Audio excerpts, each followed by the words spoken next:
Muy bien, para continuar con este congreso, vamos a la siguiente expositora, la Magíster Mariana Yaciara Elías Carrasana, licenciada en Psicología, Universidad de Mayor de San Andrés, máster en Neurociencia Cognitiva y de la Conducta Humana del Instituto Nacional de Neurociencias, Psicoanálisis y Salud Mental de México, diplomado en Educación Superior, diplomado en Investigación Cualitativa y Publicaciones académicas.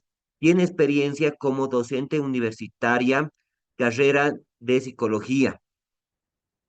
UNSA, docente responsable del Servicio de Intervención y Rehabilitación Neurocognitiva, Instituto de Investigación, Interacción y Posgrado de Psicología, UNSA. También ha sido coordinadora de la Unidad de Posgrado de Psicología, UNSA. Muy bien, Magíster Mariana, ¿se encuentra ahí?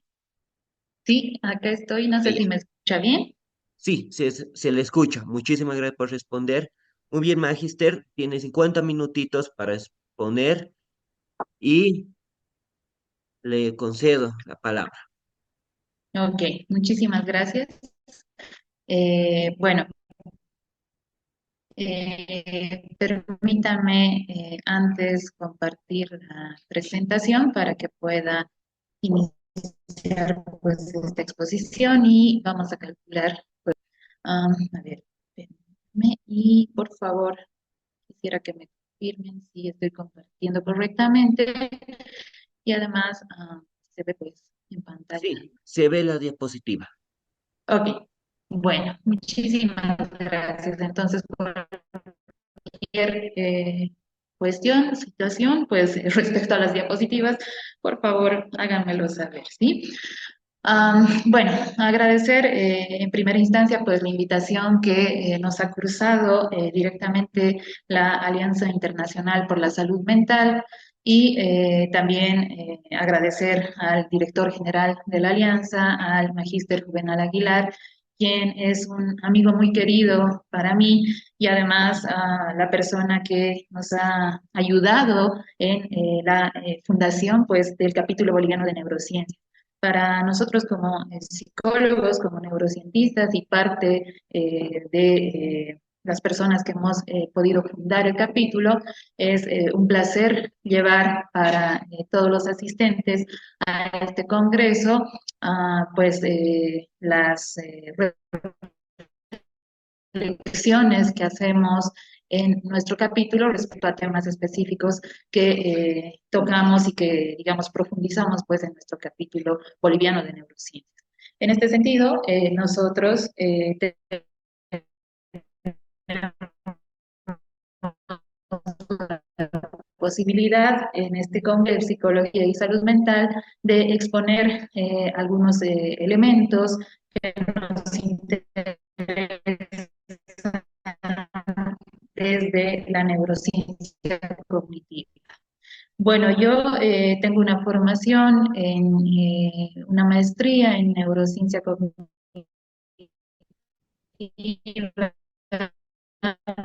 y conducta humana. Esta maestría pues la he realizado en México, en el Instituto de Neurociencias y Salud Mental, allá en México, allá más o menos por el 2012.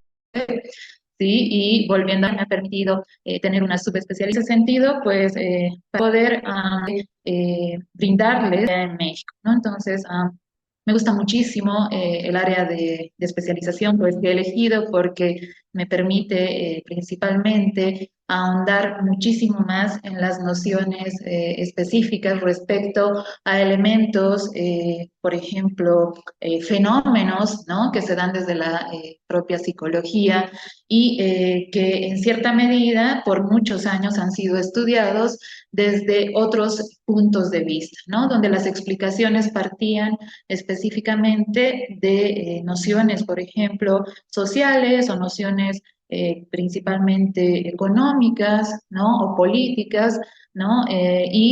Sin tomar mucho en cuenta aquellos fundamentos y elementos que nosotros, los neurocientistas cognitivos, pues podemos aportar a la construcción de una realidad. En ese sentido, pues el capítulo boliviano de neurociencias a la cabeza de Aib Same nos permite, digamos, entablar una conversación mucho más profunda, tomando en cuenta elementos cerebrales, ¿no? Y para nosotros, pues es importante que se conozca cómo nosotros los cientistas bolivianos en el ámbito de la psicología, en el ámbito de la neurociencia cognitiva, podemos aportar con reflexiones y aproximaciones de orden exploratorio, no concluyentes, evidentemente, pero sí que nos permiten ahondar en fenómenos de la realidad, por ejemplo, boliviana. ¿Sí? En este sentido, pues la exposición que les traigo el día de hoy está dirigida a entender aquellos mecanismos cerebrales propios de un fenómeno que es un poco devastador, ¿no? Para muchas sociedades. Y en este sentido, los mecanismos cerebrales de la corrupción nos permiten entender que existen algunos factores de orden predisponentes, es decir, que dan la posibilidad pues, de generar, digamos, conductas que están muy allegadas con la conducta deshonesta o con la corrupción, y también hablar acerca de agentes neuronales de protección, también desde nuestro propio cerebro, que nos permiten, en cierta medida, desde la intervención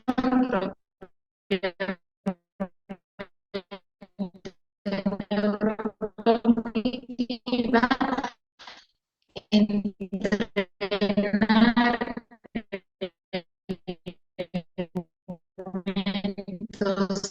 neuronales para protegernos de COVID, ¿sí? En ese sentido, quisiera aproximar, ¿no? Algunos fenómenos que les decía que es devastador en muchas sociedades, ¿sí? Principalmente, pues, en Latinoamérica y,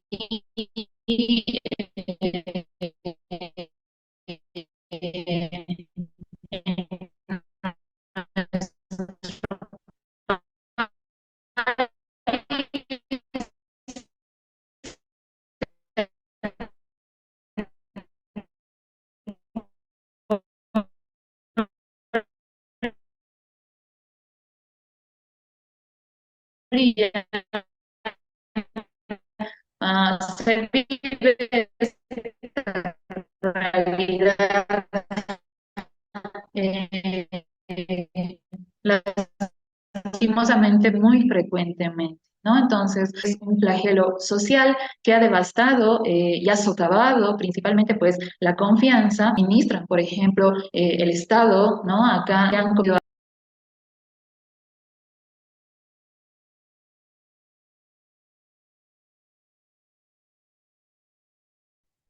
mil disculpas, un pequeño bajón en la señal, ¿sí? Vuelvo a lo que les estaba comentando, pues les comentaba que en Latinoamérica y especialmente pues en Bolivia, ¿sí? El fenómeno propiamente de la corrupción pues ha sido considerado como un fenómeno, considerado como un flagelo social, ¿no? Que impacta directamente en la confianza que tienen los individuos, ¿sí? En sus propias instituciones, en la propia administración, por ejemplo, del Estado, e incluso, pues, digamos, en conductas que les decía son deleznables, ¿no? Desde el punto de vista de acciones individuales que han sido, digamos, observadas por mucho tiempo dentro de este fenómeno. Les decía en principio que este fenómeno ha sido estudiado desde otros puntos de vista, desde otros ámbitos de conocimiento, como por ejemplo desde la economía, desde la sociología, ¿sí? Pero no se había tomado mucho en cuenta aquellos elementos que tienen que ver específicamente con explicar cómo nuestro cerebro, ¿sí? Es muy susceptible, ¿sí? A poder, digamos, ejecutar, pues, conductas corruptibles, pero a la vez es un cerebro, ¿sí? Que nos permite también ser altamente entrenable para poder desarrollar mecanismos que nos protejan de ejecutar conducta corrupta. Sí, entonces la corrupción, como ven ahí, es un problema pues omnipresente en muchos entornos, no solamente pues acá en Bolivia, sino a nivel mundial, ¿sí?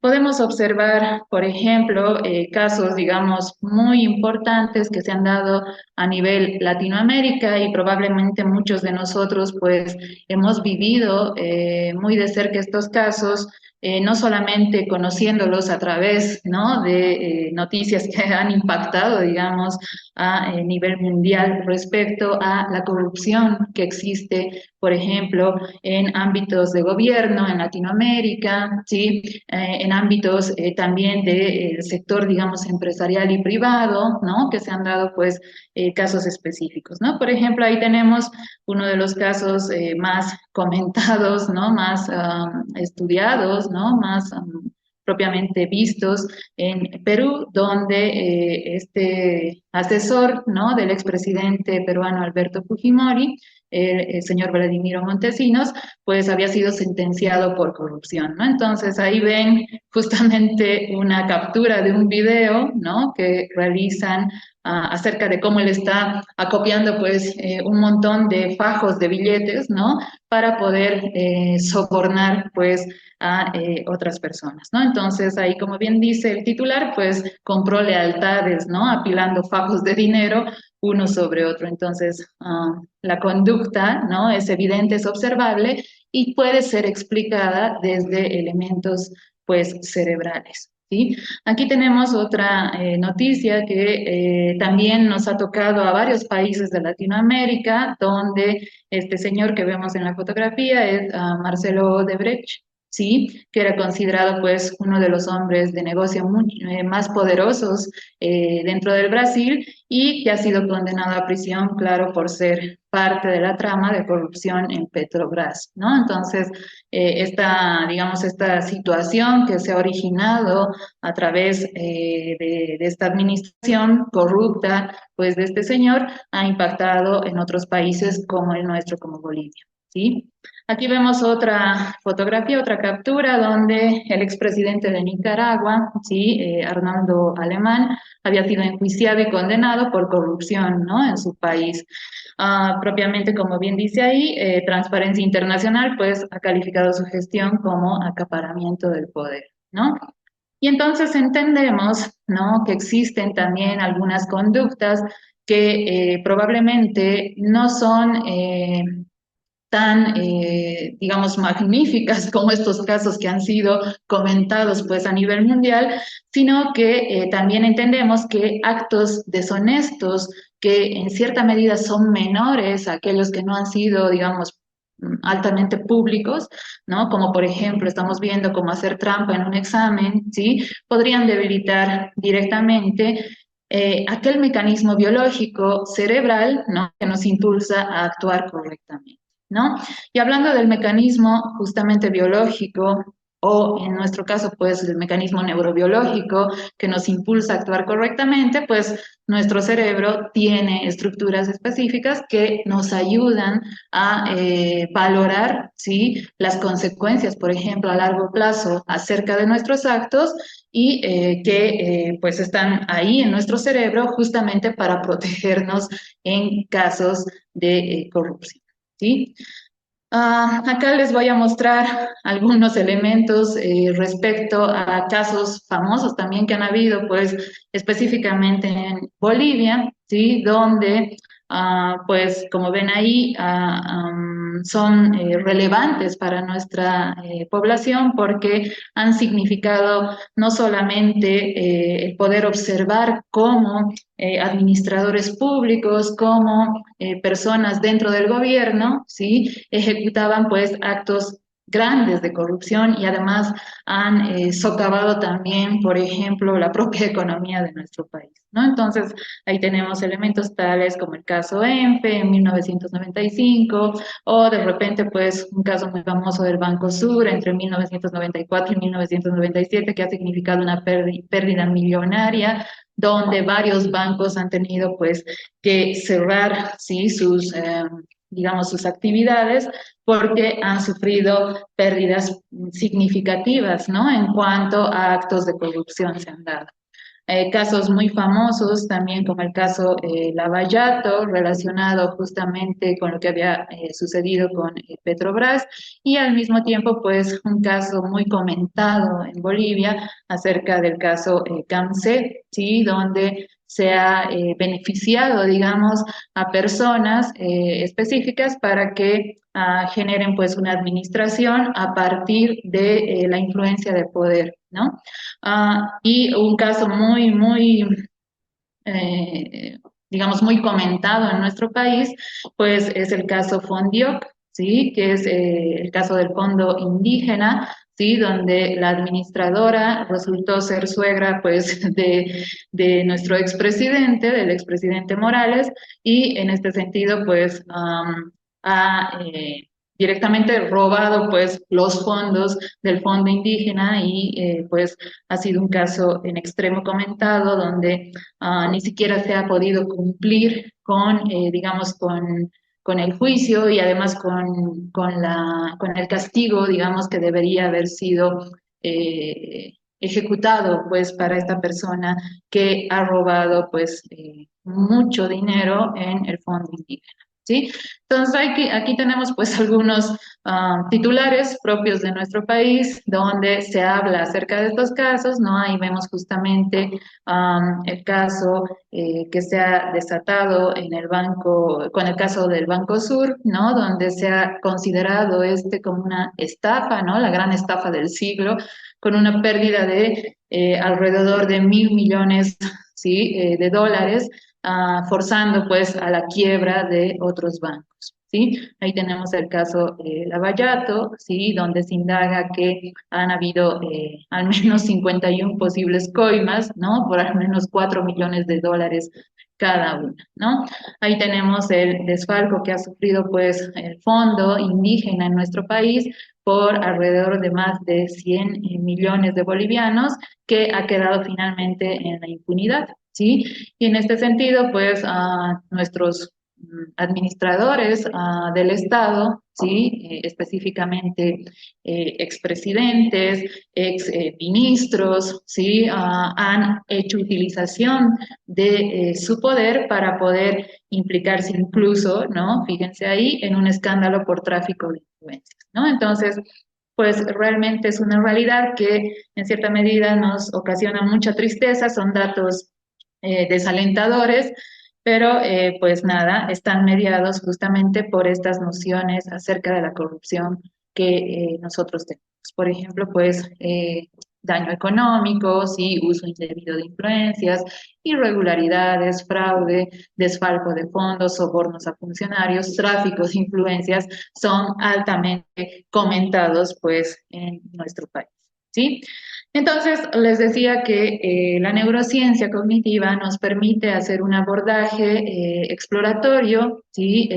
No del todo concluyente, como bien Marcelo les comentaba en su anterior exposición, ¿sí? Porque la neurociencia cognitiva nos permite aproximarnos a tratar de explicar estos fenómenos que son de altísima complejidad, ¿no? Entonces, desde la neurociencia cognitiva, nosotros entendemos que la corrupción, pues, pervierte directamente el poder para poder obtener beneficios personales, ¿no?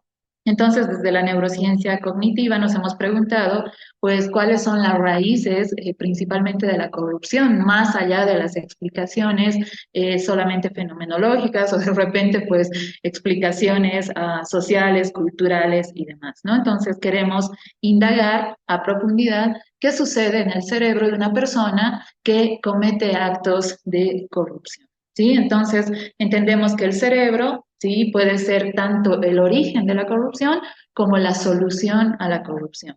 Entonces, en un estudio pues exploratorio profundo acerca de este fenómeno, que nos preguntamos específicamente dónde se forjan las decisiones cuando decidimos justamente ejecutar una conducta que es corrupta, ¿no? Entonces, hemos encontrado que en nuestro cerebro, pues es posible, ¿sí? Generar un mecanismo que se denomina, pues, la toma de decisiones éticas y también un mecanismo que nos permite percibir, ¿sí?, el daño que podemos ocasionar a los demás. ¿Sí? Y estos mecanismos propiamente, digamos, asentados en estructuras de nuestra corteza prefrontal, nos ayudan a entender mejor cómo nuestro cerebro es susceptible, pues, a elementos que tienen que ver con la corrupción. ¿Sí? Aquí, pues específicamente hablando acerca ya de la neurociencia que aborda la corrupción, sí, queremos comprender este fenómeno a través del abordaje que planteamos, que es un abordaje desde el cerebro, ¿sí? Para poder explicar mejor este fenómeno y que los psicólogos podamos tener pues algo que decir, ¿no? Respecto a un fenómeno tan complejo y cómo también plantear soluciones eficientes a través de elementos netamente cerebrales, ¿no? Entonces entendemos que desde la neurociencia de la corrupción propiamente, pues hemos podido hallar, hemos podido encontrar algunos factores predisponentes que hacen que nuestros cerebros, pues, puedan ser susceptibles a actos de corrupción, ¿sí? Dentro del ámbito de la neurociencia cognitiva, un área de, digamos, emergente dentro de la neurociencia cognitiva es la neurociencia, la neuroeconomía, ¿no? Donde desde la neuroeconomía se han estudiado elementos de la corrupción con una perspectiva cerebral, ¿no? La neuroeconomía nos permite específicamente explorar, ¿sí?, cómo el cerebro toma decisiones económicas. Y en este sentido también nos permite hablar acerca de cómo nuestro cerebro valora las recompensas inmediatas, ¿no? Y este es un punto, digamos, esencial y clave para poder comprender cómo nuestro cerebro puede ceder fácilmente a las recompensas, pues que son inmediatas, ¿no? Y en una cultura que, por ejemplo, pues no es muy allegada, digamos, a la paciencia, ¿no? O a esperar, ¿no?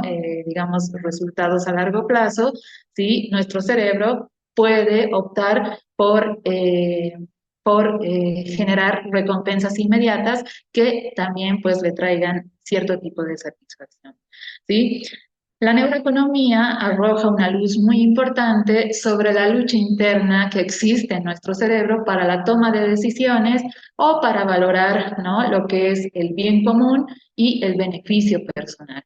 Nos permite nuestro cerebro pues tomar decisiones que van muy arraigadas pues con la conducta moral, por ejemplo, o bien pues decisiones que no nos permiten esperar, ¿no? Y propiamente posponer lo que es la recompensa, ¿sí? Las decisiones corruptas justamente significan una disminución en estructuras específicas que están encargadas de regular y controlar las acciones humanas, ¿no? En este sentido, la conducta moral propiamente, o por ejemplo, la conducta ligada con cómo nosotros posponemos la recompensa, implica la activación frecuente, ¿no?, de una estructura que conocemos como la corteza prefrontal. Cuando existe un acto corrupto, ¿no?, cuando se ha generado una acción corrupta o un mecanismo pues, de conducta que nos lleva a pensar en un acto de corrupción, entendemos que hay una disminución muy importante en la actividad eléctrica de la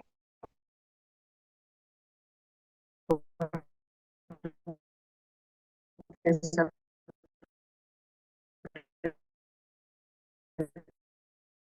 frontal.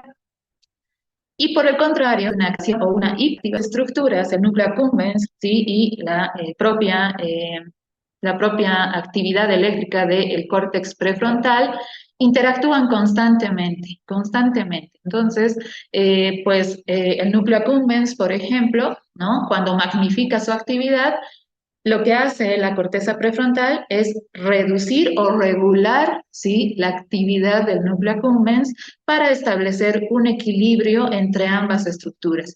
Y esto le permite a un cerebro, finalmente, pues, digamos, regular la conducta, pero además valorar mejor, ¿sí?, digamos, las consecuencias de los actos que pueden surgir a partir de una conducta corrupta. ¿no? Entonces, hay un conflicto muy importante entre la hiperactivación del núcleo accumbens, ¿sí? Cuando nosotros, por ejemplo, no podemos posponer la recompensa o de repente, pues, tenemos digamos, a mano el hecho de que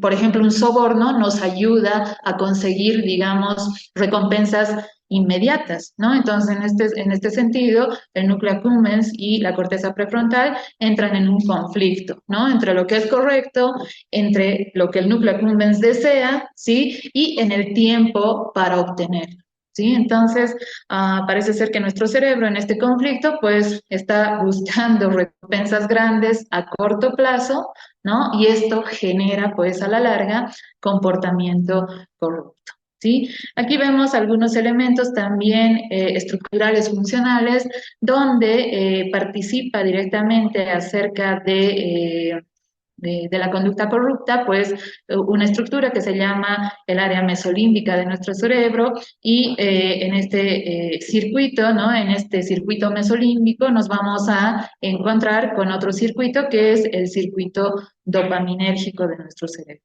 ¿sí? ¿Qué pasa cuando propiamente pues una persona recibe un soborno, ¿no? Para ejecutar una acción, por ejemplo, relacionada con la acción corrupta, ¿sí? Parece ser que existe una cascada de eventos de orden neurofisiológico y neurobiológico que propiamente pues van a desencadenar, ¿sí? De manera frecuente la facilitación pues de la conducta corrupta, ¿no? Entonces, pues ante el soborno, ¿sí? Se activa, se hiperactiva, ¿sí? El núcleo accumbens, donde acá, pues en este núcleo se procesan las recompensas y la motivación por lo que se está esperando a partir del soborno, ¿no? Entonces hay una anticipación de la recompensa, nuestros circuitos dopaminérgicos que están digamos, muy relacionados con el funcionamiento de la corteza prefrontal,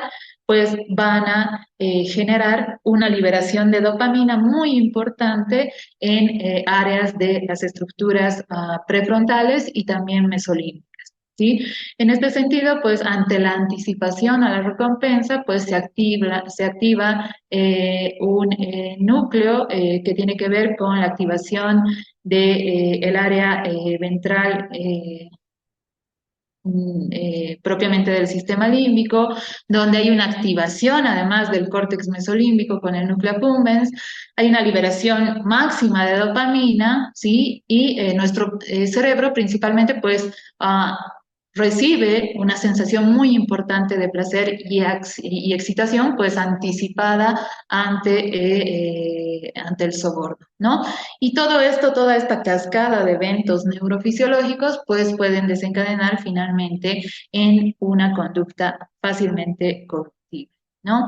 Entonces, algunos elementos propiamente que tienen que ver específicamente con cómo nuestro cerebro procesa la recompensa, cómo nuestro cerebro trabaja en base a anticipaciones, ¿sí? Y propiamente pues implica la activación de factores, digamos, predisponentes hacia los actos corruptibles, pues implican la participación específica de estos elementos, ¿no? Que estamos viendo ahí justamente en la diapositiva, activación del núcleo accumbens sobremanera, ¿sí? Ante oportunidades, por ejemplo, de gratificación inmediata, donde nuestro sistema dopaminérgico pues se va a activar intensamente, ¿no? Esto implica que la corteza prefrontal pues implique un fallo en el funcionamiento, ¿no? Donde el freno natural pues de nuestro cerebro debería considerar las consecuencias éticas de nuestras acciones, pues ante esta disminución en su actividad eléctrica, pues el freno falla, ¿sí? Entonces, finalmente, pues se ejecuta una decisión corrupta, ¿no? Que nos inclina principalmente hacia las recompensas inmediatas y nos lleva, pues, a ejecutar acciones corruptas. Otro elemento que se ha considerado como factor predisponente dentro de la propia neurociencia cognitiva, ¿sí? Implicada en poder explicar, pues, por qué nuestro cerebro es susceptible a actos corruptos, implica un estudio muy ligado con la neurociencia de la personalidad. Y en este sentido, pues, la presencia de este fenómeno que estamos observando, que se denomina la tríada oscura, ¿sí? Está muy relacionada con los actos de corrupción. La tríada oscura deriva directamente del planteamiento de la neurociencia de la personalidad acerca del estudio de los rasgos de personalidad, que se conoce como los cinco grandes, ¿sí? Y en este sentido, pues el Big Five justamente explica que existe otra contraparte que estudia específicamente aquellos rasgos que son compatibles con la conducta, digamos, por decirlo así, ¿no? Maligna, ¿sí? O dañina hacia otras personas, ¿no? Entonces ahí tenemos tres elementos que pueden ser clave para comprender cómo, además de la disminución de la actividad que ocurre en la corteza prefrontal y la hiperactivación del núcleo accumbens, acompañan estos elementos que estamos viendo en la tríada oscura.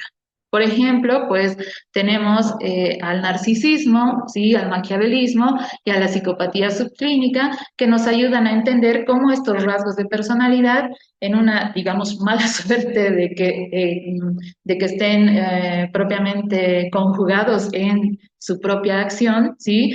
Nos ayudan a entender que esta persona es, digamos, susceptible a actos maliciosos y corruptos, ¿no? En el caso del narcisismo, por ejemplo, las personas que puntúan alto en este rasgo de personalidad, ¿sí? Tienen una visión magnificada de lo que es la propia importancia acerca de los mismos. Es decir, se entiende como la magnificencia, ¿no? De yo lo puedo todo, ¿sí? Y no hay quien, digamos, me juzgue en mis acciones, ¿no? Entonces, el narcisismo, ¿no? Este rasgo de personalidad en puntuaciones pues elevadas, ¿no? En niveles elevados, justifica acciones corruptas como derecho personal, ¿sí? Yo tengo derecho, ¿sí? A actuar pues de esta manera, de manera corrupta o deshonesta, ¿sí? Sin que nadie tenga derecho además a juzgar mi conducta. ¿Sí? En el caso de puntuaciones altas en el rasgo de maquiavelismo, pues nos encontramos con una conducta más bien ligada con la manipulación maligna, ¿sí? Donde pues generalmente las personas crean redes de favores y presión para obtener ventajas para sí mismos. Esto especialmente digamos, ejecutando no solamente actos de corrupción, también ligados con la mentira, digamos, muy profunda, muy frecuente para obtener beneficios personales. ¿Sí? La manipulación total, ¿sí? De otras personas sin importar, ¿no?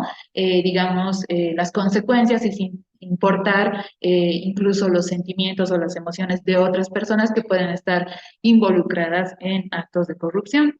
Y finalmente, pues la psicopatía subclínica, que no es considerada propiamente como digamos, como un diagnóstico clínico patológico, ¿no? Sino más bien como un rasgo de personalidad presente en la tríada oscura, donde estas personas principalmente pues son faltas de empatía, ¿no? Y de remordimiento y generalmente pues tienen una conducta muy ligada en sacrificar el bienestar común por ganancias personales, ¿no? Entonces acá no importa el daño, sí, que ejecutes, y propiamente pues no hay situación de empatía ni remordimiento. ¿Sí? En este sentido, propiamente el acompañamiento, ¿no? De estos elementos, de estos factores predisponentes, tanto decíamos del funcionamiento del córtex prefrontal, del funcionamiento del núcleo accumbens, más la presencia pues netamente de los rasgos de personalidad correspondientes con la tríada oscura, pues nos ayuda a entender también cómo la toma de decisiones respecto a las decisiones corruptas, pues significa una desconexión, por decirlo así, ¿no? Entre la corteza prefrontal dorsolateral que se encarga de ejecutar estos frenos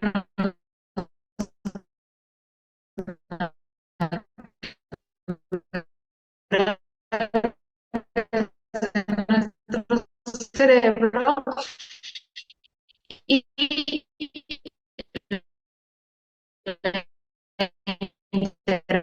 relación con la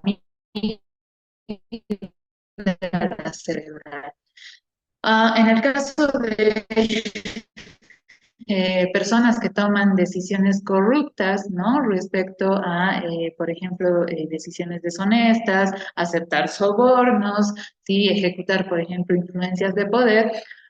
Probablemente la amígdala funcionales más importantes, pues frente a estas decisiones cerebral propiamente.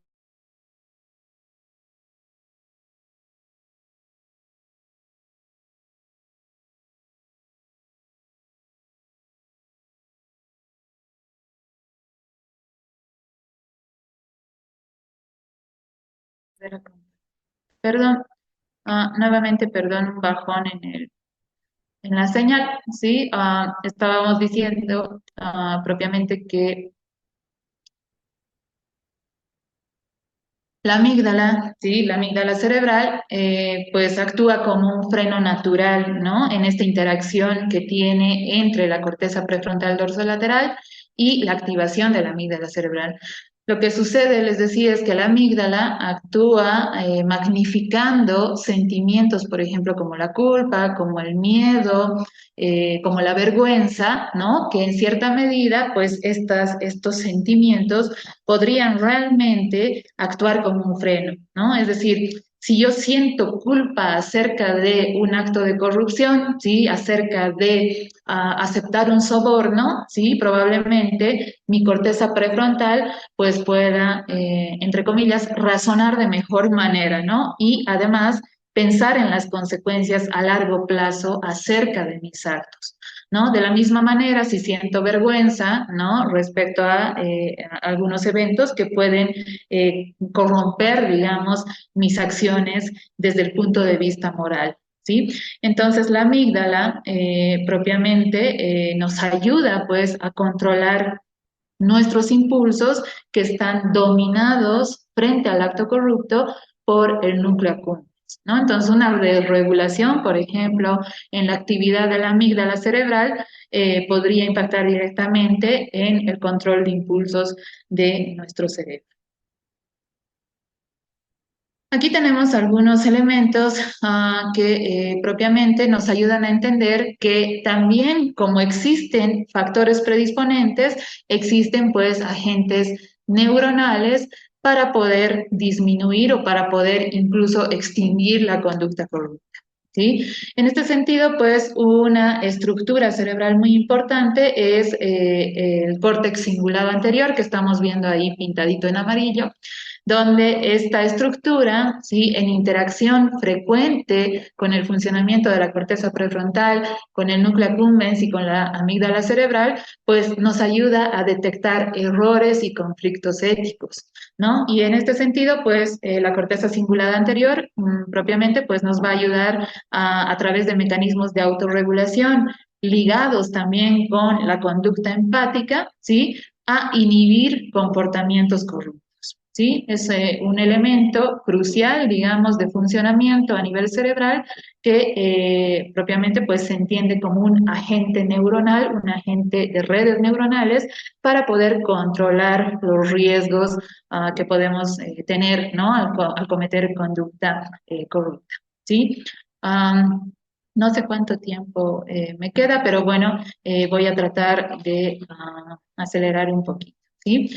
En este contexto, pues entonces, ahondando, ¿no? Acerca de aquellos fenómenos que tienen que ver con la conducta corrupta y cómo los entendemos desde los mecanismos cerebrales, ¿sí? Entendemos que la neurociencia cognitiva ha desarrollado, digamos, áreas de especialización, ¿sí? En cuanto al conocimiento desde el cerebro para poder explicar estos fenómenos, ¿no? Y uno de estos fenómenos que se explican muy bien desde la neurociencia social, ¿sí? Es la colaboración corrupta, ¿no? ¿Qué sucede en el caso de personas que interactúan, digamos, dos o más personas, ¿sí? Que se alían, digamos, en una alianza diríamos, maligna, ¿no? Acerca de ejecutar conducta o colaboración corrupta, ¿no? Entonces, en estudios de hiperescaneo cerebral que implica el scan o el escáner, ¿no? Cerebral a varias personas al mismo tiempo, se revela una importante disminución de la actividad en la corteza prefrontal dorsolateral durante actos deshonestos. Entonces, esto se ha podido observar en varias personas al mismo tiempo que ejecutan esta colaboración corrupta, ¿no? Asimismo, pues desde la neurociencia social y este entendimiento de cómo dos personas se alían, ¿no? Para cometer actos corruptos, pues se ha podido valorar, ¿no? La capacidad de evaluar acciones correctas e incorrectas asociadas con la honestidad. Y esto pues implica la activación de elementos que tienen que ver con el juicio moral. Lo que pasa es que la neurociencia social nos ayuda a entender cómo los cerebros en sociedad, es decir, en interacción social, ¿sí? Pueden generar mecanismos también ligados con el reforzamiento acerca del juicio moral. ¿Sí? Finalmente, pues dentro de esta colaboración corrupta, ¿no? Y a través de estudios en neurociencia social, pues se han generado elementos para poder propiamente entender la preocupación empática, ¿no? En grupos, digamos, o en personas que están aliadas tanto para ejecutar conductas corruptas como para ejecutar también conductas, digamos, honestas, ¿sí? Para entender el deseo genuino, ¿sí? De ayudar a otros, ¿no? Que se relaciona directamente con comportamientos menos corruptos, ¿no? Algunos estudios relacionados con este elemento pues tienen que ver con estudios que han podido evaluar, ¿no? ¿Qué sucede en personas que han sufrido, por ejemplo, daño prefrontal y mesolímbico, ¿no? Donde estas estructuras, al verse alteradas, pues justamente repercuten en el funcionamiento directo entre lo que es el lóbulo prefrontal y el núcleo accumbens, ¿no? Y esta disminución, digamos,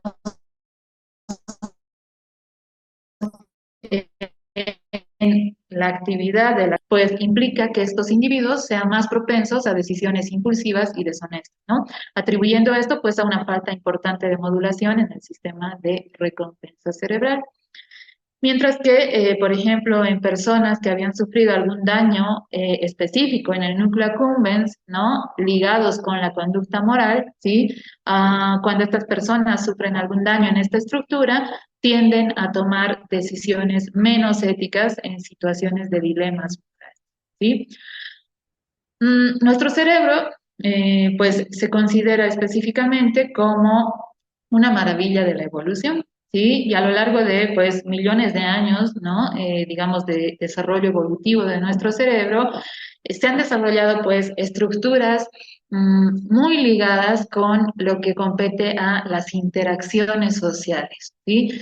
Y desde la neurociencia social o la psicología evolucionista respecto a cómo los individuos actuamos en grupos sociales, ¿sí? Una de las estructuras más estudiadas, pues, es esta que estamos viendo en pantalla, que es la corteza prefrontal ventromedial, ¿sí? Y esta corteza, que está ubicada, pues, en la base, digamos, de nuestro cerebro, que se encuentra por encima, por ejemplo, de las órbitas de nuestros ojitos, ¿sí? Probablemente es una estructura que está muy ligada con la evaluación de situaciones morales, ¿no? Y en este sentido, pues, esta estructura nos ayuda principalmente a través de mecanismos de alta funcionalidad a tomar mejores decisiones respecto a la toma de decisiones éticas, ¿no? Entonces, esta estructura específicamente está orientada a poder ayudarnos a resistir, ¿sí? La tentación, ¿sí? Frente a la recompensa, por ejemplo, inmediata. O, en su caso, si esta estructura tuviera un funcionamiento, pues, alterado, probablemente ceda a la tentación, ¿sí? Frente a recompensas inmediatas y no por el bien, digamos, común o a largo plazo, ¿sí? Entonces, las redes neuronales que están ubicadas en esta estructura, en la corteza prefrontal ventromedial, nos ayudan pues a ponderar justamente las consecuencias a largo plazo frente a lo que es el freno a los impulsos momentáneos, ¿sí?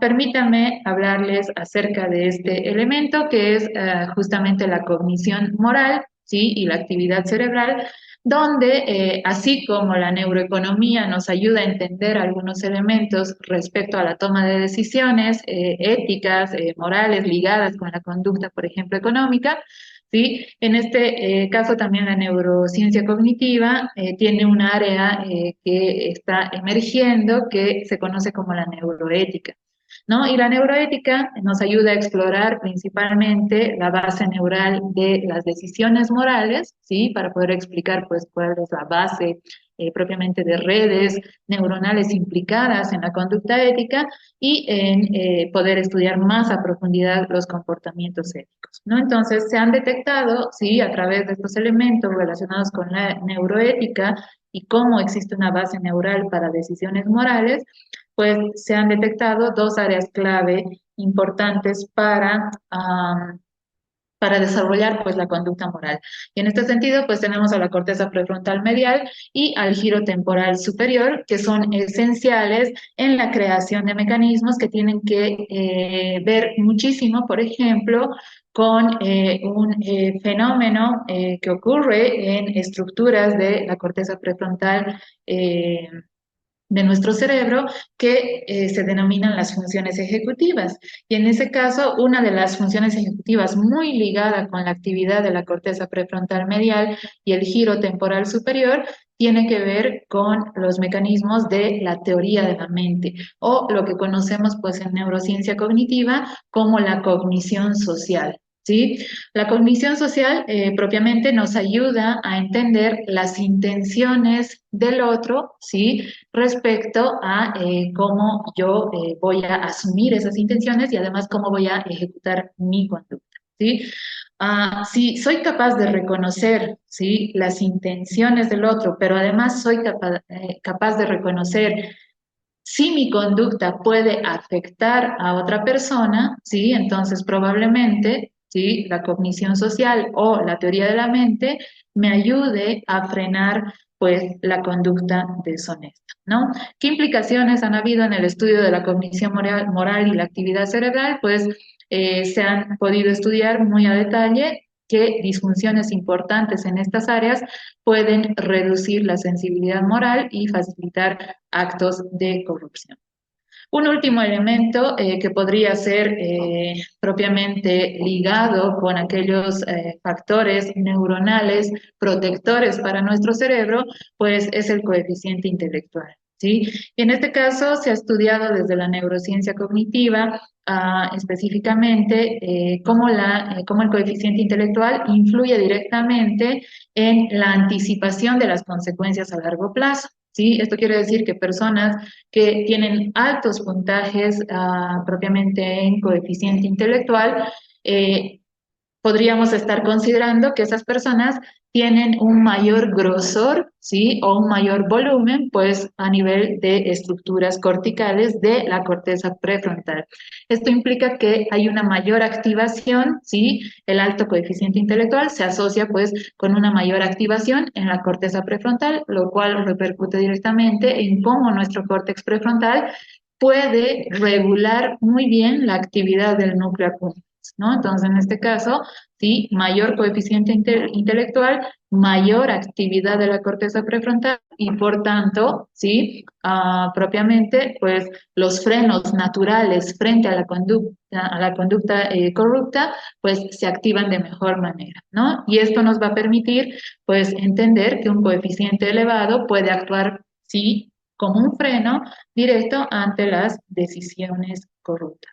Nuestro cerebro está constantemente en una batalla ética, ¿no? Así la hemos denominado en un libro que hemos escrito junto con Marcelo, ¿sí? Respecto a la neurociencia en Bolivia, ¿sí? Y en este sentido, pues, propiamente el cerebro está constantemente en esta batalla ética entre la hiperactivación del núcleo accumbens frente a las recompensas inmediatas y la activación pues de la corteza prefrontal para poder frenar esta acción, ¿sí? Y pues propiamente entendemos que nuestro cerebro nos ayuda, ¿sí? A obtener mecanismos altamente entrenables para poder afrontar, pues, digamos, la conducta deshonesta. ¿Sí? Finalmente, pues quisiera comentarles acerca de estos elementos que desde la neurociencia cognitiva pues podemos observar para poder construir una noción de soluciones desde la neurociencia cognitiva que nos ayudan a pensar en un futuro más ético, ¿no? Algunas estrategias, ¿no?, de entrenamiento neurocognitivo pueden beneficiar fortaleciendo los juicios morales, ¿sí?, en las personas.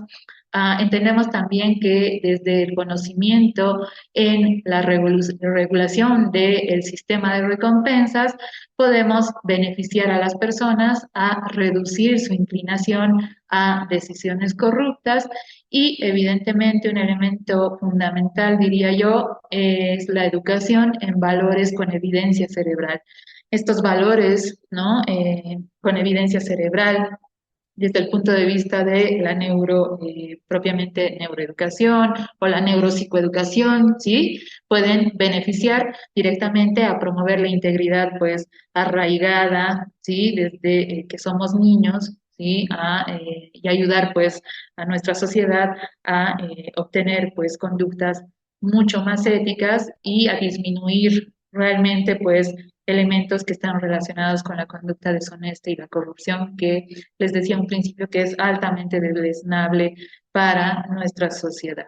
¿Sí? Entonces, este conocimiento que hoy les quería exponer específicamente es un conocimiento exploratorio, sí, lo estamos desarrollando pues a través del libro que hemos escrito de Neurociencia en Bolivia, que está muy ligado con la actividad que realizamos pues en AIPSANA dentro de nuestro capítulo boliviano de neurociencias. Entonces, así como Marcelo les comentaba, yo de la misma manera, pues quiero que la neurociencia cognitiva en Bolivia se conozca desde los que hacemos neurociencia acá en nuestro país, ¿no? Entonces somos neurocientistas bolivianos tratando de aportar de la mejor manera desde nuestro dominio de conocimiento, pues a nuestra población y a nuestra sociedad.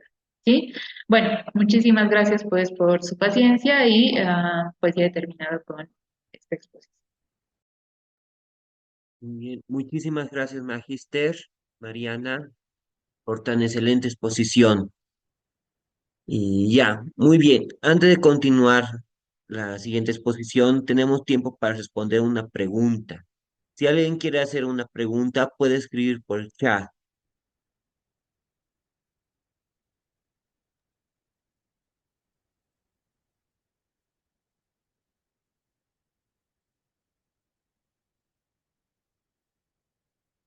Ya, ya, muy bien. Bueno, Creo que no estimado, hay preguntas. sí, muchísimas gracias. Agradecer también a ti por la organización, por la presentación que nos has hecho esta mañana.